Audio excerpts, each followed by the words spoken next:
在随川县南江乡的中顺村里，有一个叫九洞屋的地方。在这个九洞屋里，有一片和居民交错的古樟林，其中有一棵最大的樟树，高15米，胸径5.5米，9条粗壮树枝就如9条巨龙出水，呈伞状向周围伸展开去，枝叶繁茂，树形非常优美，名为九龙樟。关于九龙樟与九洞屋，有一个美丽的传说，一直在这里古老相传。很久很久以前，在中顺村的九洞屋里还有一片荒地。当时邻村有一个叫康其月的年轻人，他的父母早亡，他为了生活，每天只能去外面靠捡狗屎为生。古时候捡狗屎卖与农田用作田肥，是一门很被人瞧不起的职业。康其月做人老实本分，特别能吃苦。在经人介绍后，他与一位王氏的女子结为夫妻。就在他们俩结婚以后，康其月把自己的家迁至到了中顺村九洞屋的位置。他在这里搭起了一个小茅屋，开基创业，成为九洞屋康氏的开基先祖。于是婚后的康其月夫妻俩非常的恩爱，他们俩还生下了9个儿子。虽然日子过得比较清苦，但是他们夫妻俩每天都勤恳劳作，日子倒也过得去。大家都说康其月妻贤子重，好福气。然而好景不长，康其月的妻子在一次外出干农活的时候，在农田里很不幸被毒蛇咬伤。后来妻子因被咬伤在家养伤，卧床仅2个月就去世了。临终前，妻子一直都叮嘱他一定要帮自己照顾好孩子，不能让他们受苦。日复一日，日子一天天的过去，康其月悲痛异常。当他再次想起妻子的嘱托时，他就暗下决心，不管日子有多苦，也一定要把9个孩子们健健康康的抚养长大，不让儿子和他一样受苦和被人瞧不起。从此，康其月为了能让以后的日子过得好一点，他就更加辛苦地做事挣钱，还学会了好几门手艺。他每天总是早出晚归，回到家里时又当爹又当妈。几十年后，康其月历尽艰辛，他硬是把自己的9个儿子拉扯长大成人，还帮他们一一娶回媳妇成了家。按照农村的习俗，最小的儿子成家以后，大家庭就可以为儿子们分家担过了，而老人们一般不用劳作，轮流着到儿子们的家里去过日子，享受晚辈的孝顺。尽管没有什么家产，康其月也还是按乡俗给儿子们分了家。他想到劳累了大半辈子，总算可以安享晚年，这下对妻子也有个交代了。后来谁都没想到，分家后的9个儿子却都很自私，他们觉得父亲年纪大了，不中用了，只会给自己增加负担，所以没有一个人愿意把他接到自己的家里来赡养。这个情形让康其月寒心不已。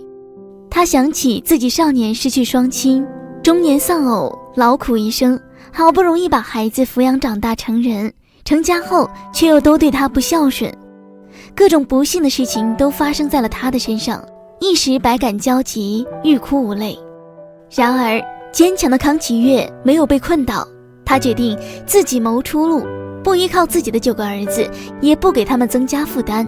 年近70岁的他选择一个人悄悄地离开家乡，外出去漂泊。在离家前，康其月把自己的衣服打上补丁，把仅有的铜钱一个一个地藏在了补丁里。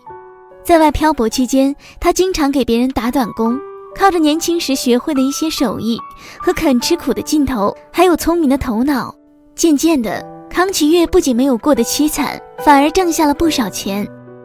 后来善良的康其月此时又想起了仍在家乡的儿子，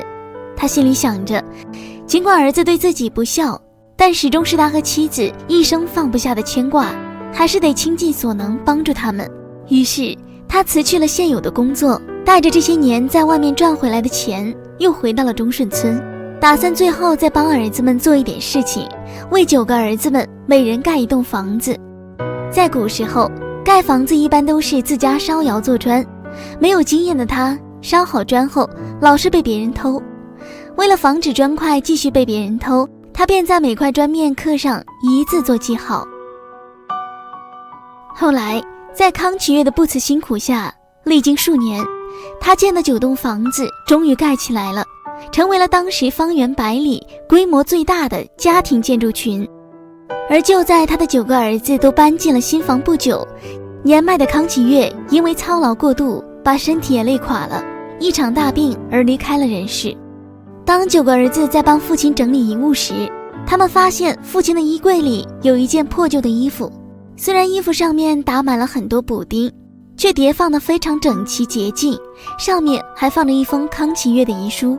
遗书里记述了康启岳辛劳的一生，对9个儿子每个人都分别有叮嘱的话语，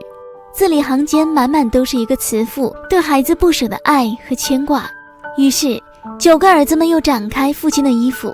这时他们看见一个由补丁拼凑成的巨大孝字显现出来，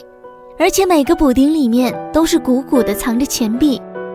这就是为儿子们分家后，康启岳孤独出走漂泊期间一直穿着的那件旧衣服，他一个铜子儿都没有拆开过。